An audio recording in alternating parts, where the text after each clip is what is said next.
Hi, I'm Lit Girl 66. Today I want to be talking about literary theory.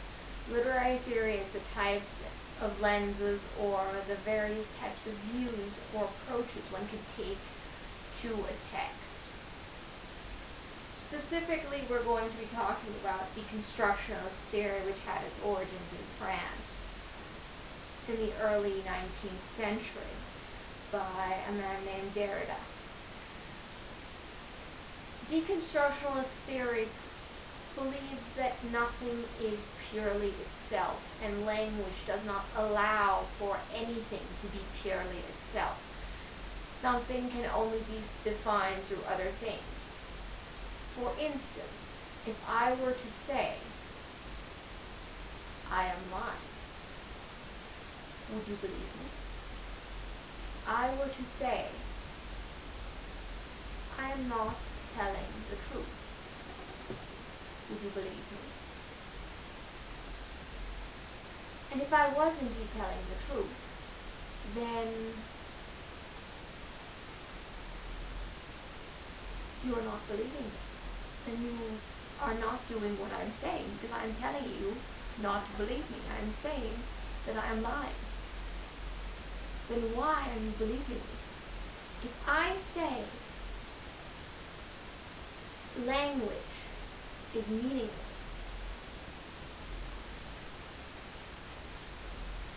and you understand that sentence, that you comprehend that I am saying that language is meaningless, then language is not meaningless. If I say that I am lying, then I cannot be lying, because I am telling the truth if I am lying. No? That's part of where deconstructionists come in. Earlier, prior to the 19th century, people believed that these phenomenons were only a few sentences, a few statements of that nature. However, deconstructionists believe that every single piece of writing contradicts itself. Every single statement contradicts itself. Every single word contradicts itself. There is no such thing as truly one meaning. And they also believe that the more contradictory something is, the better the work is. So the more contradictions you find within a work, the better the work is. For instance, if I were to take a dictionary and look up any particular word, I would then find underneath that word various other words. And if I looked up those various other words which were defining that word, eventually I would move my way through the entire dictionary, and I might not be capable of ever truly defining that word.